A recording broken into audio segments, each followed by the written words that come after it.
feel like this, oh man, what if I say or do something wrong? I'm scared. Will you be kind to me? You can do no wrong, sir. You can do no wrong. I like your attitude. Oh, thank you very much. How are you? Are you well? Well, first of all, rule Britannia. That gets us off to a good start. I'm not going to walk the line. I'm going to let these guys. Who wants to ask Stan a question? Yeah, I think I promised that chap. And then there's yeah. Kill myself with the mic. When you go ask a question, repeat it to him without the mic. Hi, Stan. Hi.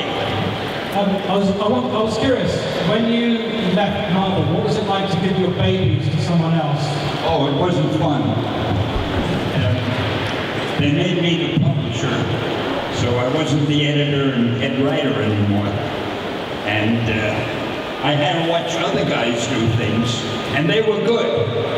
I mean, we had the best staff in the world, but I miss being with the artists, being with the colorists and the people who make the books go, and with the other writers.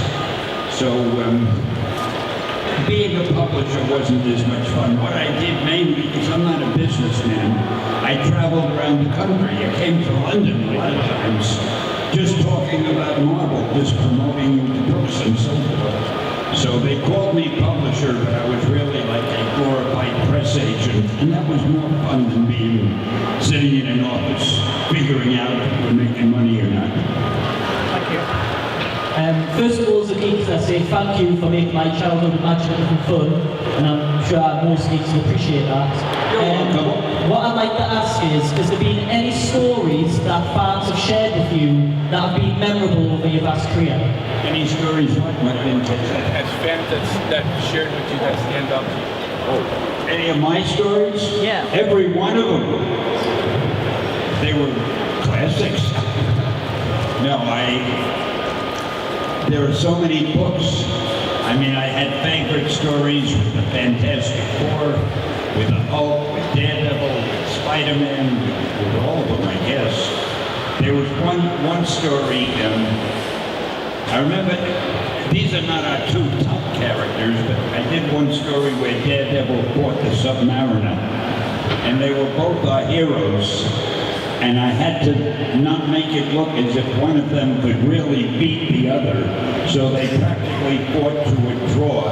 And in the end, the Submariner went to the ocean, back to the ocean, and he left Daredevil kind of lying exhausted on the sand, and he said something like, "You were a noble competitor," or something. I enjoyed the way I made them both seem heroic, even though they were fighting each other. I had so many stories that, see, the problem is I'm my biggest fan. So I love every story I wrote, so they were all my favorites. Hi Stan, it's lovely to see Stan. It's lovely to see you here at London Film and Comic Con. Thank you so much for coming to this event. It's great to see you. I wanted to know which Marvel characters and stories you'd like to see in the upcoming Ant-Man and Doctor Strange movies, and how do you think it's going to change the Marvel comic universe having these two films out there? You gotta help me. How will it change the Marvel Universe? Yeah. What Marvel characters and stories would you like to see in Ant-Man and Doctor Strange movies, and how do you think those two movies will change the MCU? I heard everything you said except the last sentence, and he repeated everything. I had to wait till we got to the last sentence. Now I forgot the last sentence. What was the last sentence? This is such an honor.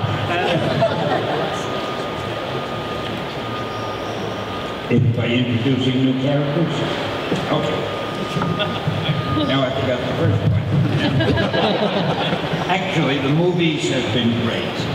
We have been so lucky. We got the best directors, the best special effects people, wonderful actors, people that had not been big stars before, like the fellow who plays Thor. He's wonderful. I was with him yesterday. I did my cameo, of course. And Chris, who plays Captain America. It's funny, you may remember he had been the Human Torch in the Fantastic Four. It it's so unusual to take a guy from one part and give him another role in the same series.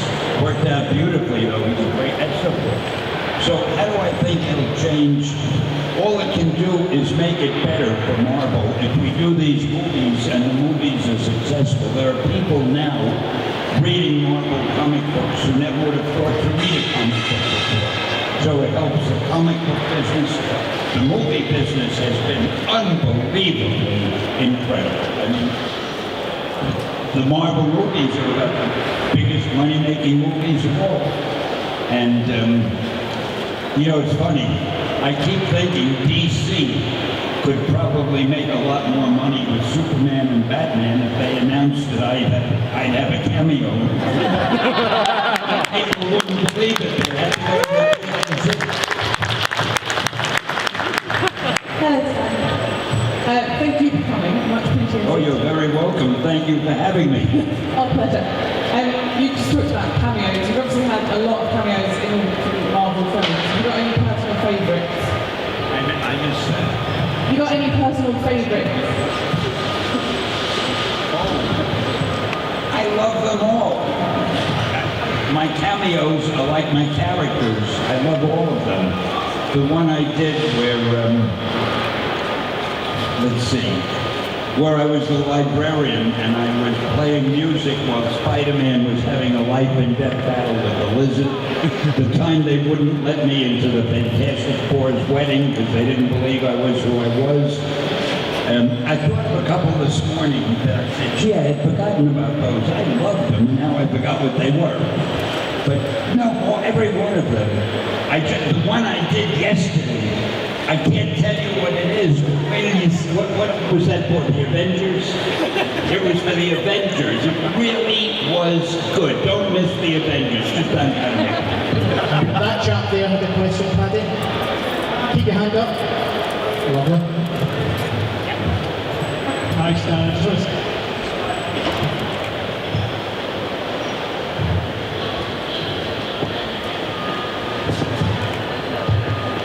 It doesn't matter if the mic is on or not. I can't hear that well anyway. I have my translator with me. I just want to say thank you for Spider-Man. I think he's the best character ever, so thank you Oh, I very much. wouldn't disagree with that. My question is, what do you think is more important to making a really good comic? Is it the story, or is it the artwork, or are they both equally important? Is it the stories or what?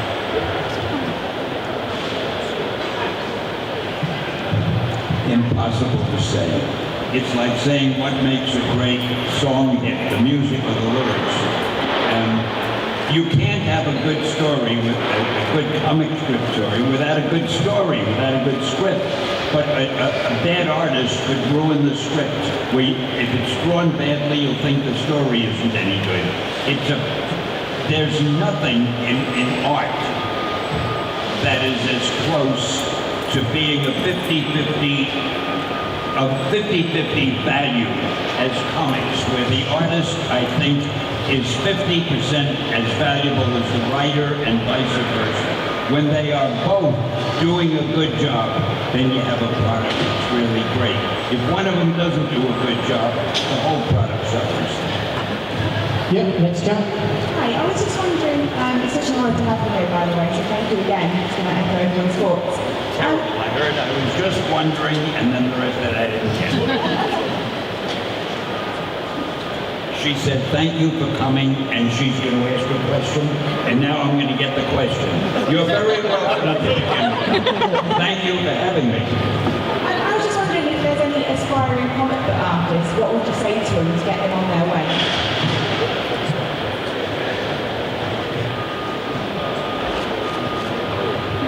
You know, that's the toughest question to answer when people say, I want to write comics or I want to draw comics, what would you recommend? I don't know what to tell you. I have been away from the comic books for so long. But it was that draw comics or write? Draw. If you want to draw comics, I imagine there's always room for another great artist. But you've got to understand, you've got to be as good as the people who are drawing the strips, or else they don't particularly need you because they've already got the artist. So make sure before you submit anything to an editor in a comics company, that the samples of artwork you're going to submit are at least as good as what they're already using. Now that's easier said than done, because those artists are superb. But if you want to be a comic book artist, you've got to be superb also. Years ago, you just had to be able to tell a good story with pictures. You didn't have to be that great an artist, as long as you could depict the story. But now, every great artist wants to be in comics, and the competition is really very keen. So just be sure that the material you send to the editor is knockout artwork, and good luck to you. That chap here. Hi Stan, welcome to London again.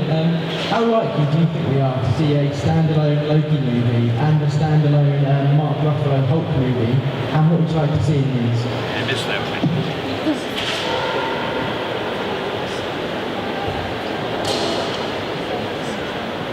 I'd like to see a standalone every movie with all our characters. And we will eventually. They're working on a Doctor Strange, they're working on a Black Panther, they're working on an Ant-Man, and everything.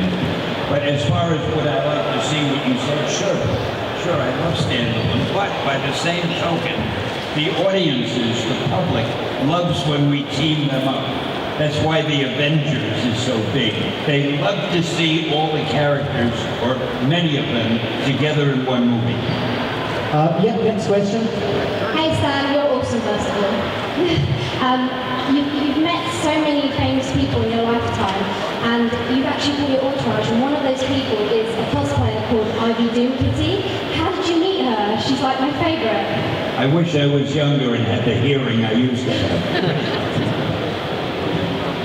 Sorry, Ivy who? Doom Kitty. What did you say that is? I met who? He doesn't know either. Ivy Doom Kitty. I don't know. I see Timpson did.